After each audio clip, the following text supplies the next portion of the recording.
Hey guys, what's up? I had a question from a patron about what I thought about these bank collapses that happened in the US recently, what I thought it meant, if I was worried about it, etc.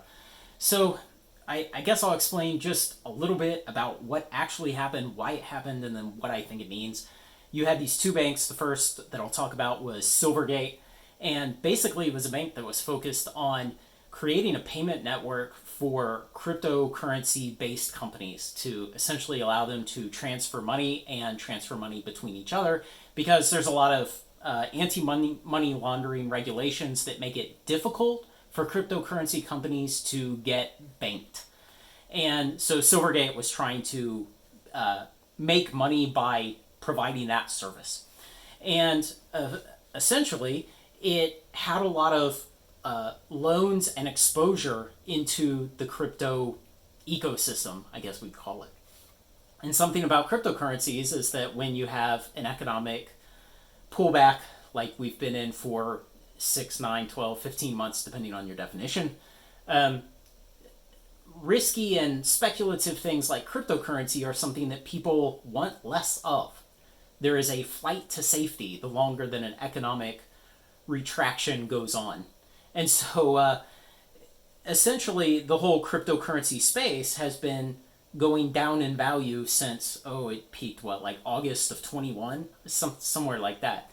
And so essentially, Silvergate was exposed to a bunch of loans to companies in an industry that has been going down for, 15, 18 months. It's been in a bear market of its own for that time period.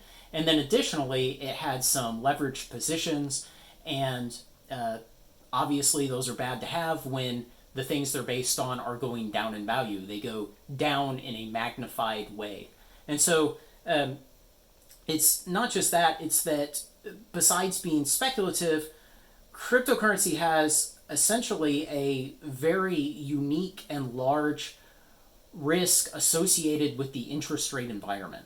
And so, as you know, the Federal Reserve's been raising the interest rate steadily for 4, 5, 6 months now, something like that.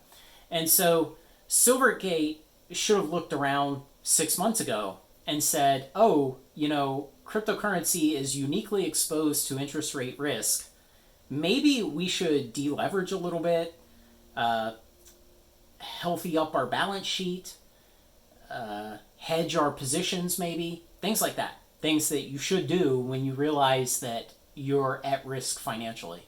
And they didn't really engage in those activities, and they finally got caught, or they finally suffered the consequence, really. There was nothing to get caught on. They were in a very dangerous position for the type of market that we're in, and they did not appropriately hedge and deleverage and manage risk, and they failed. The second bank was Silicon Valley Bank, and it specialized in loans and banking services in Silicon Valley, mostly to startups, to venture capital, and to private equity. And of course, that venture capital would invest in startups, and the private equity would invest in the venture capital and the startups. And so, it's this one kind of like incestuous circle of everything in startups. And the short story on this bank is that it would give loans to startups, and as collateral, it would use the business itself, the startup.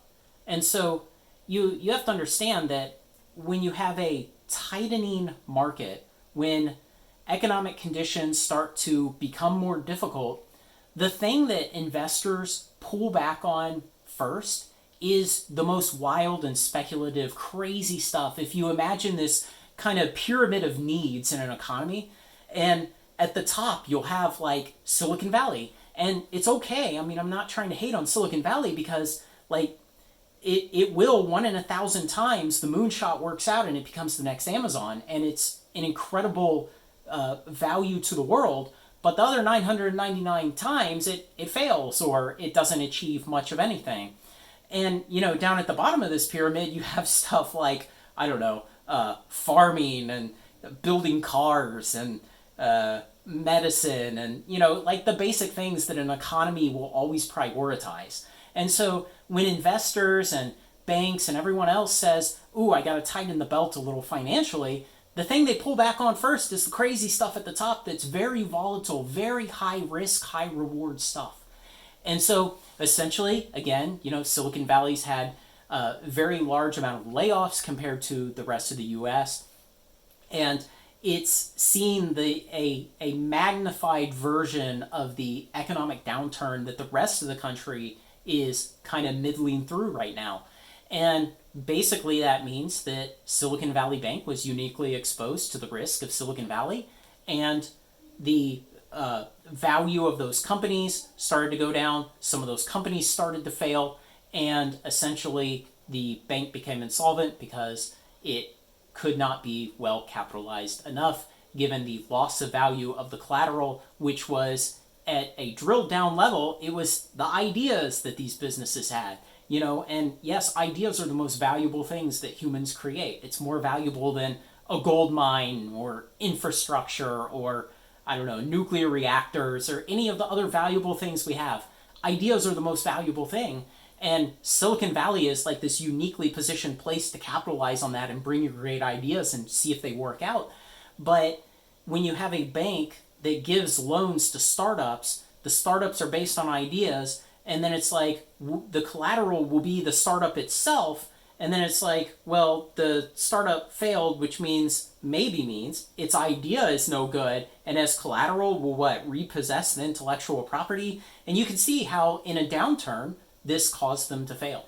And so both of these banks were uniquely positioned and had unique risk profiles that were vulnerable to the exact kind of economic conditions we're seeing right now. High interest rate environment, middling economic health, and layoffs in tech. And so both of these banks were almost expertly chosen. If you had to choose what are the banks that would fail under the exact conditions we're seeing today, it's those two. And I know, the harbingers of doom on YouTube, I've seen a bunch of videos come through my YouTube feed, and it's, it's the canary in the coal mine for the world economy. And it's like, well, no, they were both banks that were up to their eyeballs in incredibly risky things that the market has turned on. And they both failed. And so it's not really surprising. It's not really scary. It's, I don't expect to see a bunch more banks fail. If I had to take an up-down bet on in the next 365 days, will another bank fail in the US? And my options are 0 will fail or more than 0 will fail. Yeah, I'd probably say more than 0. Maybe it'd be 1, 2, 3 more.